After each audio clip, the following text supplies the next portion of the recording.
Сіздердің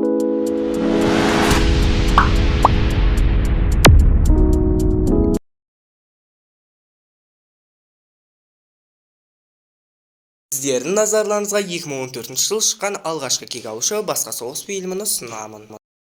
Стив Роджерс, яғни Капитан Америка, қазіргі заманға үйреніп жаттығып жүргенде Сэм Уилсон есімді бұрындары әскер болған адаммен танысып алады.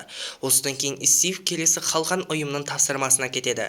Сөйтіп Қара Жесір, Капитан Америка және тағы да басқа әскерлер Үнді мұхитындағы қалған ұйымының агенттерін тұтқындап алған қарақшыларға тойтарыс беруге дайындалуда.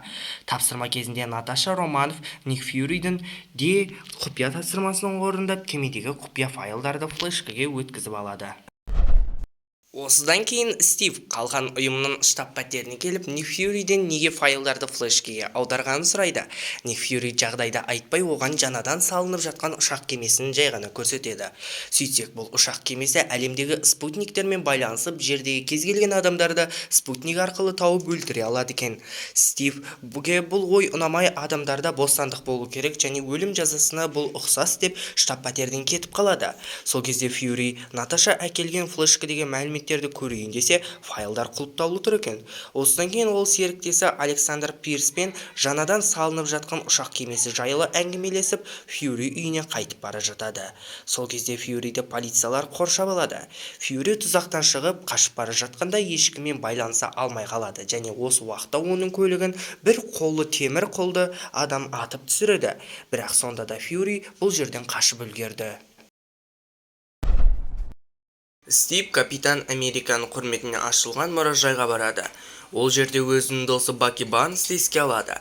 Жақсы көрген қызы Бекки Картердің жазбаларын көреді. Сөйтіп ол қартайған Бекки Картердің өзімен кездесті. Үйіне келгенде көршісі үйінде музыка қосылып тұр деп айтады. Үйіне кірсе орындықта Ник Фьюри отыр екен. Ол өзінің біреулер аңдып жүргенін айтып жатқанда, артындағы терезеден біреу оқ атып Фьюриді жаралайды. Сол кезде Фьюри қолындағы флешканы Стивке беріп, ешкімге сенбеу керегін айтады. Көршісі Скори шақырады. Стив болса оқ атқан жігітті қуалай жөнеледі. Сөйтсек, бұл жігіт маскадағы, бір қолы темірден жасалынған екен. Ол Стивті алдап қашып кетеді. Фьюриге операция жасалынып жатқанда ауруханаға Наташа да келіп жетеді де мән-жайды біледі. Сол кезде Фьюридің көмекшісі Мария Фьюридің қайтадан жазылып кететініне күмәнмен қарайтынын айтады. Және осыдан кейін Фьюридің жүрегі тоқтайды. Стив штаб-пәтерге келгенде басшы Александр Пирс болыпты. Және Стивтен алдындағы кемені қарақшылардан тазалау кезінде не істегені туралы отчет сұрайды. Отчет беріп лифтке Стив мінгенде оған агенттер шабуылдайды. Ол бәрін жеңіп штаб-пәтерден қашып кетеді. Александр Пирс Стивке іздеу салады. Ауруханаға келгенде Стив Наташамен кездесіп, Наташа Фьюриді өлтірген маскадағы жігіттің аты қысқы әскер екенін айтады. Наташа мен Стив супермаркетке флешкадегі мәліметтерді көру үшін барады. Сол кезде оларды агенттер іздеуде еді. Олар флешканы ашатын жердің координаттарын алады. Содан олар Нью-Джерсиге барып, баяғыда Капитан Америка әскери борышын өтеген, бірақ қазір тастанда болып қалған базаға келеді. Олар бункерден ескірген компьютерлерге толы жерді табады. Флешканы компьютерге тыққанда бәрі іске қосылды. Компьютерден баяғы Қызылбас сүйектің ұйымы Гидраға көмектескен профессор Арнем Зола шығып, 1945 жылдан кейін Арнем Зола немістер жеңілген соң Америкаға көмектесуге келісіп, қалған ұйымында жұмыс жасап жүріп, ұйым ішінде білдіртпей Гидра мүшелерін кіргізіп, жақында билікті жаулайын деп жатқанын көрсетеді. Наташа бункерге ракеталар ұшып келе жатқанын анықтайды. Екеуі Стивтің қалқаны арқылы қорғанып қалады. Стив Наташаны көтеріп алып кетеді. Сол кезде қалған ұйымындағы Гидра мүшесі болатын әскерлер келеді. Александр болса жаңа ұшақ кемесін ұшыруға дайындалуда және қысқы әскерге Стивті өлтіру жайлы тапсырма береді. Келесі күні Наташа мен Стив Сэм Уилсонға көмек сұрап үйіне келеді.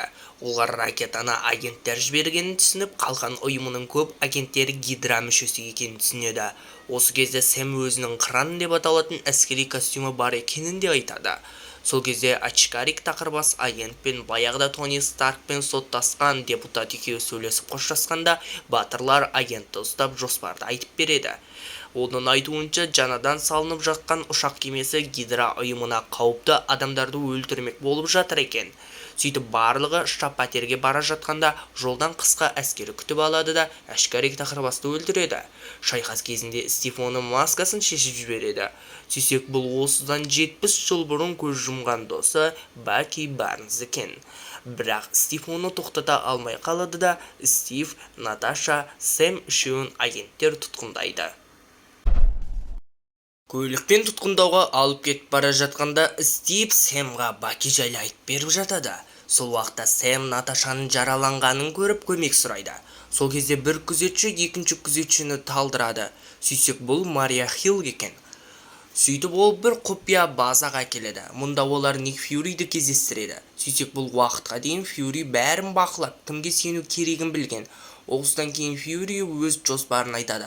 Оның айтуынша мына карточкалары жаңадан салынып жатқан ұшақ кемелеріне салу керек, және штаб-пәтердегі барша Гидра мүшелерін тұтқындау керегін айтады.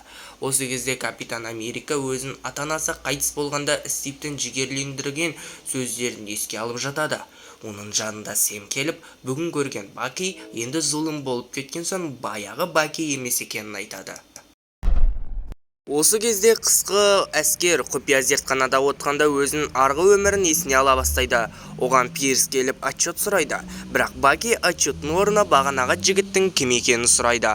Оған Пирс жауап беруге келіспей Бакидің естеліктерін тазалай бастады. Осы кезде Капитан Америка өзінің мұражайдағы костюмін киіп, ал Сэм Кран деген костюмін киіп штаб-пәтерге келеді. Осы уақытта штаб-пәтерге әртүрлі шенеуліктерде ұшақ кемесінің ұшуын көруге келеді. Сол кезде Капитан Америка байланысқа шығып, штаб-пәтерді Гидра ұйымы басқарып жатқанын айтып, бірге іске жұмылу жайлы ой тастайды. Бастықтар бөлмесінде агенттер шенеуліктерді тұтқындайды. Орталық бөлімде атыс басталады. Бірақ Гидра әскерлері жаңа ұшақ кемелерін ұшырып үлгерді. Александр Пирс шенеуліктерге ұйымға кіруге шақырады, бірақ олар келіспеді. Кенеттен арасындағы бір әйел шенеулік агенттермен шайқасып оларды жеңеді. Сөйтсек бұл әйел жоғары дамыған маска киіп алған қара жесір екен. Стив пен Кран кемедегі агенттермен шайқасып жатқанда Наташа штаб-пәтердің құпия мәліметтерін интернетке жібермек. Бірақ шектеуді алу үшін қазіргі және бұрынғы бастықтардың көзі керек екен. Сол кезде Ник Фьюри да келіп жетеді да шектеуді алып тастап, мәліметтер интернетке жіберіледі. Стив екі кемеге карточка қойды. Енді үшінші және соңғы кемеге карточка қою қалды. Бірақ шайқас алаңына қысқы әскер шықпақ. Ол қарсы болғанның бәрін өлтіріп үшінші кемеге барады. Ол кранның бір қанатын жұлып алып төменге тастап жібереді. Енді қысқы әскерге тек Капитан Америка қарсы тұрмақ. Екеуі бір-бірімен шайқасып жатқанда Капитан Америка карточканы ауыстырып үлгереді.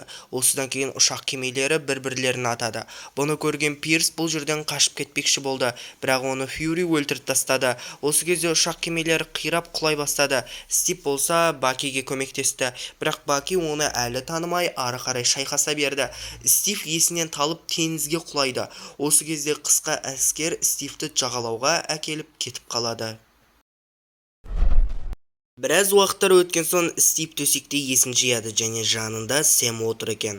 Ал Стивтің көршісі енді агент емес полиция жұмысына кіріп жатыр. Агент Хилл болса Star компаниясына жұмысқа кіріп жатыр. Ал Фьюри мәліметтерді енді басқаша сақтай бастады. Наташа ақш конференциясында сөз сөйлейді. Стивке Фьюри Европаға кетіп, ондағы гидралықтарды ұстайтынын айтады. Наташа болса біраз уақыт демалатынын айтты да Баки жайлы бірнеше мәліметтерді Стивке береді. Сөйтіп Сэм және Стив Бакиді іздеуге кіріседі. Сцена после титрда басқа гидра мүшелері Локидің асыл таяғын ұрлап алған және оғаш супер қабілеттерге ие егіздерді тұтқында алып отырғанын көреміз. Осы кезде қысқа әскер мұражайға келіп, өзінің кім екенін біле бастайды.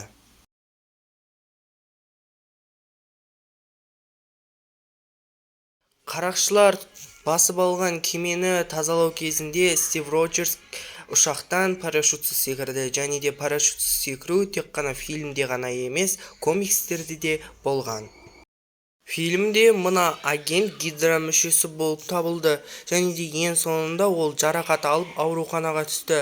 Кейіннен біз Капитан Американың 3 фильмде ол Crossbones деген фильмдегі жауызға айналып кетеді. Кемедегі қарақшылардың ішінде мына бір мықты төбелесетін жігітті көреміз, және де бұл тіпті комикстерде де көрсетілді. Онымен бірге фильмде қалған ұйымының штаб пәтерінде көрсетті, бұл да комикстерде көрсетілді. Фильмде Ник Фьюри көлігіне ұшатын режим қосылды деп айтады. Сонда бұл дегеніміз Тони Старктың әкесінің ұшатын машина идеясы орындалғанының белгісі. Онымен бірге Баки мен Капитан Американың ең алғашқы кездесуі кезіндегі сөздері комикстерден алынған.